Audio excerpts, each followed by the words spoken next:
La semana pasada hubo un hecho inédito para la República Argentina, que fue que el Senado de la Nación rechazara dos pliegos de jueces para la Corte Suprema propuestos por el Poder Ejecutivo. El hijo de Mansilla. El del hijo y Mansilla, exactamente. Para esto se me vino a la cabeza pensar un poquito por qué está sucediendo esto, cuando pareciera que antes en la Argentina se lograban acuerdos y esos acuerdos permitían que la práctica de la Constitución se hiciera efectiva. Entonces estuve releyendo algunos artículos del profesor Carlos Nino, un filósofo del derecho, un constitucionalista, un pensador. Yo lo tuve por suerte de profesor en la facultad. Él fue el presidente, o el coordinador, mejor dicho, del Consejo para la Consolidación de la Democracia de Alfonsín. Y él lo que planteaba es que la Constitución es una convención realizada en un determinado momento, pero que lo que la transforma en realidad es la práctica social de la misma. Claro, sí, hay que adaptarla. Más allá de lo que dice la ley y las leyes en la Constitución, las leyes reglamentarias, los decretos, etcétera, los tratados internacionales, lo importante es como la práctica social que se hace de la misma. Y entonces tendríamos que retrotraer un poquito a cuál es el concepto básico que tiene la Constitución argentina. Después de la caída de las monarquías, el mundo se planteó cómo resolver la falta de reyes. La de legitimación, bueno, en Francia lo resolvieron fácil, lo pasaron por la guillotina. En otros países sigue habiendo reyes, pero con un poder mucho más atenuado. Y los Estados Unidos de Norteamérica, cuando crean la Constitución americana, dan una solución a este problema, que es un sistema presidencialista. Un presidente no es más que un rey electivo.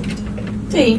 A través de los años fue variando quiénes eran las personas con capacidad de elegir a este rey, y llegamos hoy donde al rey lo elige todo el pueblo en su conjunto, sin diferencias sociales, sin diferencia de género, de sexo. Todas las personas con determinada edad, en Argentina a partir de los 16 años en forma voluntaria y de los 18 en forma obligatoria, tienen derecho a elegir a su presidente y a todos sus representantes. En otros países hay que anotarse, en otros países no es obligatorio, hay distintos regímenes, pero la clave es que a ese rey electivo, presidente, lo elige el pueblo. Pero en aquel momento se discutía también cómo era el equilibrio de los poderes y las balanzas de pesos y contrapesos entre el poder ejecutivo, dirigido por el presidente, el poder legislativo, dirigido por el Congreso, que hay sistemas que son bicamerales, hay otros que son unicamerales, ¿no? El nuestro es bicameral, tiene una doble instancia el sistema judicial. En nuestro sistema de representación tenemos por un lado el sistema federativo, que representan los senadores, que en su momento original eran 2 por cada provincia, y después de la reforma del 94 pasaron a ser 3, 2 por la mayoría, 1 por la minoría de cada provincia, y la Cámara de Diputados, que representa al pueblo de la nación, que está en representación proporcional a los habitantes. Viejo análisis de los habitantes, porque hoy la provincia de Buenos Aires tendría que tener mucho más diputados en relación al aumento de población que hay en la provincia de Buenos Aires, que cuando se hizo la distribución originaria en su momento.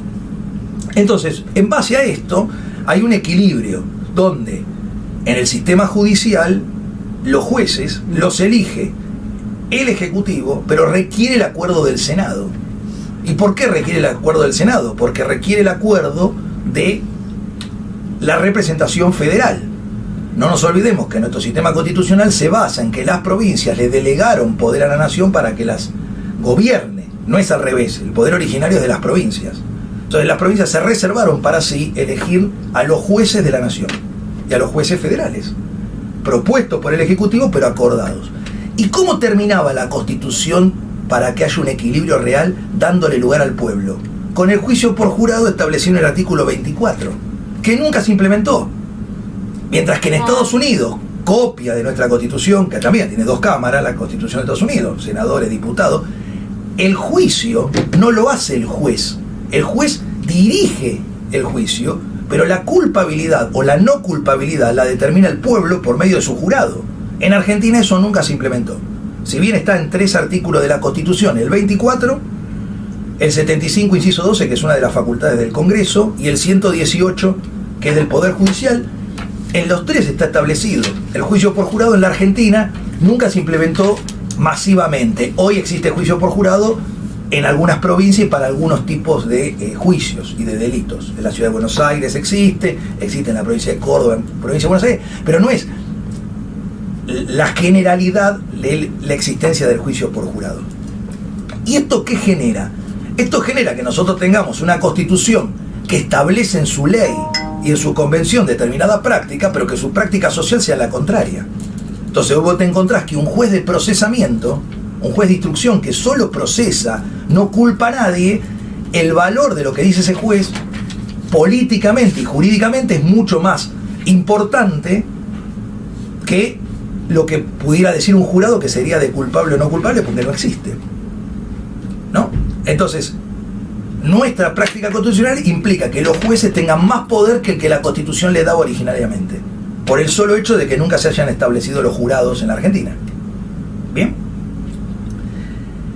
En esta inteligencia, el Poder Judicial, la cabeza del Poder Judicial, que es la Corte Suprema de Justicia de la Nación, es el único órgano que tiene decisiones políticas, ¿no? Porque establece qué norma es o no constitucional, qué juicio, qué fallo judicial es o no constitucional, si atiene o no se atiene a la Constitución. Pero también la práctica constitucional de nuestra Corte está bastante viciada a través de los años, ¿no? En 1930 la Corte legalizó el golpe de Estado, ¿no? Es decir, claro, la Corte, que es el último órgano que tiene que establecer qué es legal y qué no es legal, Sí. legalizó el golpe de Estado de Irigoyen. Posteriormente, la Corte avaló las dictaduras y avaló la última dictadura. Y posteriormente, muchas decisiones de la Corte en determinados momentos, en este último periodo democrático, desde el 83 a la fecha, fueron bastante cuestionables por la Sí, integración. ahora no analizó nada de la ley base, por ejemplo. Sí, pero ni los juzgados tampoco. No, pero ¿no? podría haberlo hecho tranquilamente. Tranquilamente podría haber. No emitió dictamen. Nada, no dijo Nada. ni una palabra. Entonces, ¿qué pasó con la justicia y la democracia? Casi no deben quedar, creo yo, jueces de la dictadura, ¿no? Alguno que hayan nombrado en 1983, 1982, hoy tendría 60 y pico, 70 años. Alguno que haya nombrado en el último periodo del proceso militar. El resto de los jueces fueron electos en la forma que establece la Constitución, propuestos por el Poder Ejecutivo y aprobados por el Senado por mayoría agravada de 2/3. Con la salvedad que a partir del año 94 aparece el Consejo de la Magistratura como órgano para establecer si esas personas que van a ser propuestas por el Ejecutivo cumplen los mínimos estándares de conocimiento e idoneidad para el cargo.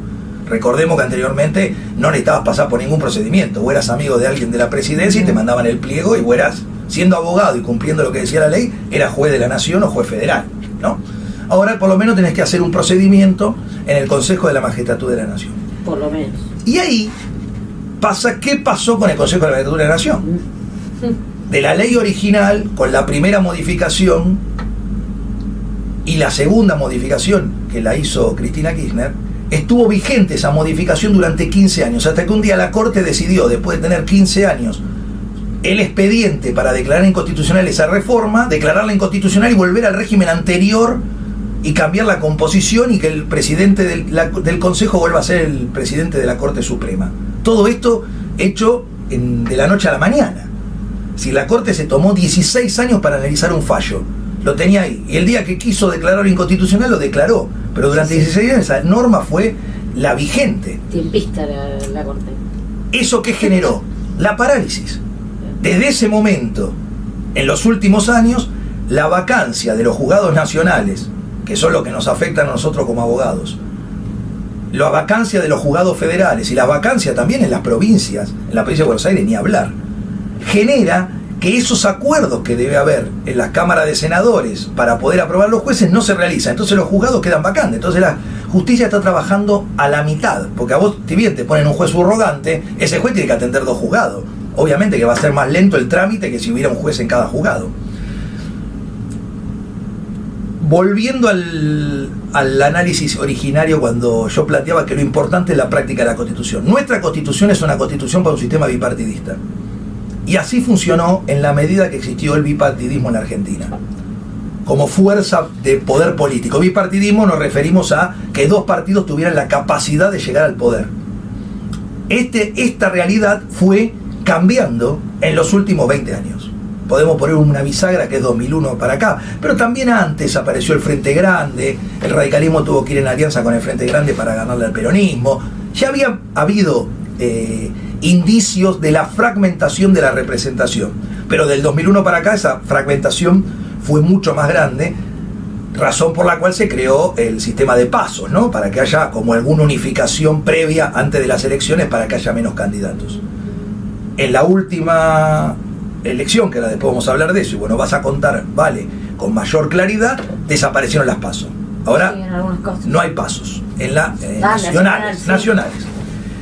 ¿Y esto qué pasa? Al no haber un sistema bipartidista, que es la base de la estructura constitucional argentina, y haber un sistema de múltiples bloques, se hace imposible los acuerdos. La Argentina no tiene procurador de la nación hace un montón de años. Y tampoco puede nombrar dos jueces de la Corte Suprema. ¿Cómo puede ser que el Senado, para conseguir una mayoría de 2/3, no pueda nombrar 3 personas para que se pongan de acuerdo? No se pueden poner de acuerdo hasta con 3 cargos para repartirse, para decirlo de alguna manera. Ahora vamos a hablar de la auditoría, que es otro problema igual. Es lo mismo.